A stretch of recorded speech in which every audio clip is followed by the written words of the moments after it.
Hello दोस्तों, आज इस वीडियो में हम लोग जानेंगे ऑक्सिलरी पावर सर्किट में जो ऑक्सिलरी मोटर रहता है और जो डिवाइस लगा रहता है वो कैसे 3 फेज लेके और सिंगल फेज लेके हमारा वर्क करता है। तो हम लोग पहले वाला वीडियो में देख लिए थे जो कैसे आर्नो जो रोटेटिंग कन्वर्टर है वो सिंगल फेज लेके हमारा 3 फेज में कन्वर्ट कर रहा था। तो आर्नो में क्या होता है, 380 415 वोल्ट सिंगल फेज एसी को 380 415 वोल्ट 3 फेज बनाता है और वो तीनों फेज हमारा डब्ल्यू वी एंड यू में आता है और ये पावर सप्लाई हमारा ये तीनों में जाएगा और ये तीनों से एक कनेक्ट रहेगा ये सभी मोटर। तो पहले देखिए ये 5 जो मोटर है इसका लिए कोई भी स्विच नहीं है, ये डायरेक्ट जुड़ा रहता है आर्नो के साथ। तो ये आर्नो के साथ 5 ऑक्सिलरी क्यों दिया जाता है, इसका कारण है आर्नो जब स्टार्ट होता है तो नो लोड में आर्नो स्टार्ट होगा तो आर्नो ख़राब हो जाएगा। तो कुछ लोड होने से आर्नो ठीक ठाक काम करेगा, बट ये नहीं जे सभी लोड को हम लोग डायरेक्ट आर्नो के साथ जोड़ सकते हैं। इस टाइम से क्या होगा, सभी को एक साथ डायरेक्ट कर देगा तो हमारा आर्नो में स्टार्टिंग में ज़्यादा पावर चाहिए, तो आर्नो घूमने के लिए और ज़्यादा चाहिए, इसीलिए आर्नो ख़राब हो जाएगा। तो ज़्यादा भी नहीं देख सकते और कम भी नहीं देख सकते। तो ये आर्नो को स्टार्ट करने के टाइम ये 5 ऑक्सिलरी दिया है क्योंकि ये देने से आर्नो में ज़्यादा लोड भी नहीं पड़ेगा और नो लोड भी नहीं होगा।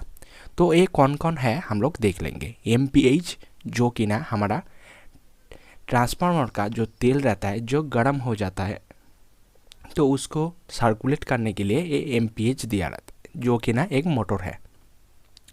ये एमपीएच मोटर हमारा पंप करके वो तेल को सर्कुलेट करता है। MBSI-1 हमारा जो RSI ब्लॉक रहता है उसको जब ठंडा करना होता है तो MBSI-1 एक ब्लोअर रहता है जो कि ना वो एयर वहाँ पे डाल के वो ठंडा करते हैं RSI ब्लॉक को। MBSI-2 ये भी हमारा RSI-2 ब्लॉक को ठंडा करता है, ये भी एक ब्लोअर हो गया। MBSL-1 हमारा ASL ब्लॉक भी हमारा क्या होता है, गर्म हो जाता है, उसको ठंडा करने के लिए ये ब्लोअर दिया जाता है MBSL-1। And MBSL-2 ASL-2 block को ठंडा करने के लिए हमारा दिया गया ब्लोअर है MBSL-2।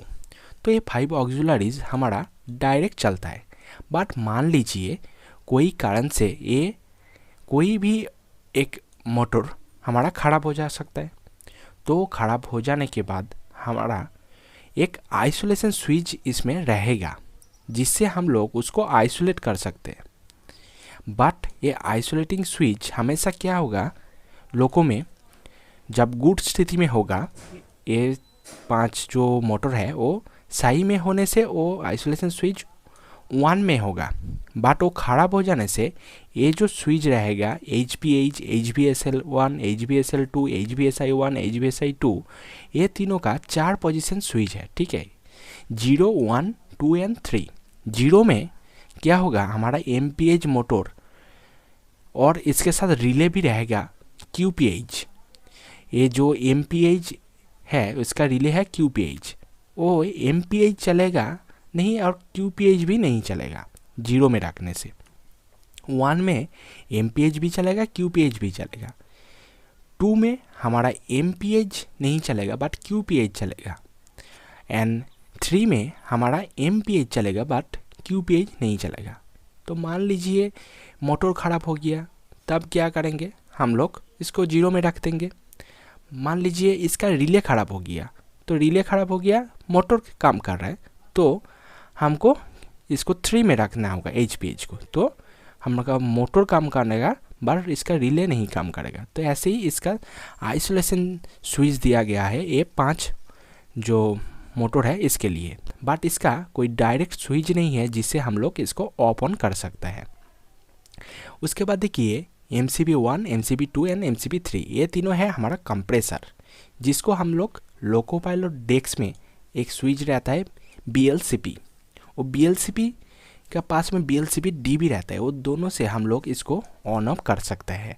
हम लोग का ज़रूरत के हिसाब से इसको हम लोग ऑन ऑफ कर सकते हैं कैब में बैठ के, इसीलिए इसको बोलता है रिमोटली कंट्रोल ऑक्सिलरी। तो इसका देखिए MCB 1 कब क्लोज होता है, जब C101 कॉन्टेक्टर क्लोज होता है तब, और C102 क्लोज होने से हमेशा MCB 2 चलेगा एंड C103 क्लोज होने से हमारा MCB 3 चलेगा। बट ये तीनों एक साथ नहीं क्लोज होगा। हमारा लोगों में जब BLCB को हम लोग दबाता है तब पहले हमारा C101 एंड C102 एक साथ क्लोज होगा, उसके 5 सेकेंड के बाद हमारा C103 क्लोज होगा। क्योंकि एक साथ चालू हो जाएगा तो हमारा आर्नो में लोड ज़्यादा पड़ेगा, इसीलिए 5 सेकेंड का गैप दिया हुआ है। इसके बाद देखिए ये तीनों है blower, MBMT1, MBMT2 and MBRH। ये तीनों ब्लोअर हमारा स्टार्ट होगा BLBMT दबाने से। लोको पायलट डेस्क में BLBMT रहेगा, वो दबाने से हमारा ये तीनों चलना शुरू होगा। तो ये भी हो गया हमारा रिमोटली कंट्रोल ऑक्सिलरी। इसका कॉन्टेक्टर देखिए MBMT1 का हो गया C105, MBMT2 का हो गया C106 एंड MBRH का हो गया C107। तो ये तीनों कॉन्टेक्टर जब क्लोज होगा तो ये तीनों ब्लोअर हमारा काम करना स्टार्ट करेगा। तो MBMT1 हो गया हमारा ट्रैक्शन मोटर जो ब्लोअर रहता है, किस लिए ना ट्रैक्शन मोटर 1, 2 एंड 3 को ठंडा करने के लिए ये ब्लोअर दिया जाता है MBMT1। एंड MBMT2 हो गया हमारा ट्रैक्शन मोटर 4, 5 एंड 6 को ठंडा करने के लिए। एंड MBRH हो गया हमारा जो ये MPH मोटर ट्रांसफार्मर ऑयल को सर्कुलेट कर रहा था, वो सर्कुलेट करने वाला ऑयल ये ले जाता है MPH एक रेडिएटर में, ठीक है। वो रेडिएटर में वो सर्कुलेट करके फिर से ट्रांसफार्मर पे भेज देता है। वो रेडिएटर में ये हवा साक करके ठंडा करता है ये MBRH, ठीक है। ट्रांसफार्मर ऑयल को वो रेडिएटर का अंदर में तेल तो घूमता है, बट रेडिएटर को ठंडा करता है MBRH ब्लोअर मोटर। तो ये ब्लोअर मोटर हमारा चलता है BLBMT दबाने से, और ये रिमोटली कंट्रोल हो गया। और एक है MBRF। ये MBRF क्या है ना, हमारा RF रेजिस्टेंस रहता है। ये RF रेजिस्टेंस हमारा गर्म होता है जब हम लोग रियोस्टेटिक ब्रेकिंग लेते हैं, और इसका कॉन्टेक्टर है देखिए C108। तो इस C108 हमारा जब क्लोज होगा तब MBRF चलेगा। C108 हमारा कब क्लोज होगा, जब हमारा MP को हम लोग ब्रेकिंग के साइड लेते हैं तब MBRF हम लोग स्टार्ट होगा। तो इसका स्विच नहीं रहेगा, MP हम लोग ब्रेकिंग में लेने से ये कॉन्टेक्टर क्लोज होके हमारा MBRF को चला देगा।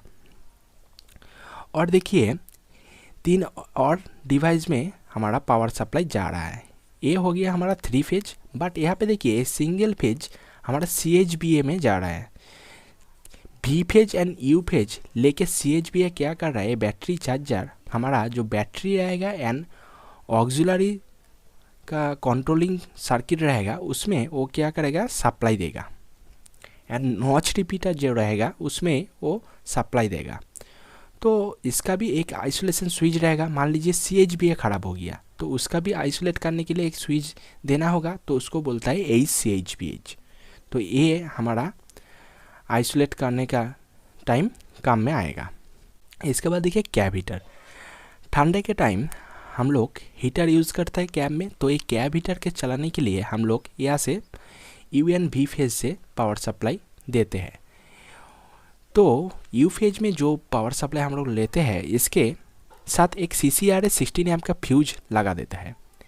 किसी भी कारण से वो हीटर में ज़्यादा वोल्टेज जाएगा तो CCRA हमारा मेल्ट हो जाएगा और हीटर को प्रोटेक्ट करेगा। एंड TFVT ये एक ट्रांसफार्मर है जो क्या होता है ना, यहाँ पे 380 415 वोल्ट जो सप्लाई उसको लेके ये ना 230 एंड 110 वोल्ट बनाता है, और हमारा लोको में जो कैब फैन रहता है उसको चलाता है।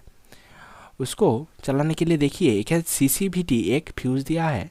CCVT फ्यूज़ से ये एक फेज ले रहा है और न्यूट्रल यहाँ से इसको मिल रहा है। तो ये एक ट्रांसफार्मर जो स्टेप डाउन करके हमारा 380 415 वोल्ट को 230 एंड 110 वोल्ट में कन्वर्ट कर रहा है और हमारा कैब फैन को दे रहा है, कैब फैन को चला रहा है। तो ये सारा ऑक्सिलरी हमारा आर्नो से जो पावर 3 फेज मिल रहा है उससे चल रहा है, एंड ये डिवाइस हमारा आर्नो से पावर लेके चल रहा है। तो ये वीडियो आप लोग को अच्छा लगा तो वीडियो को लाइक कर देना, चैनल को सब्सक्राइब कर देना। मिलते हैं नेक्स्ट कोई वीडियो में।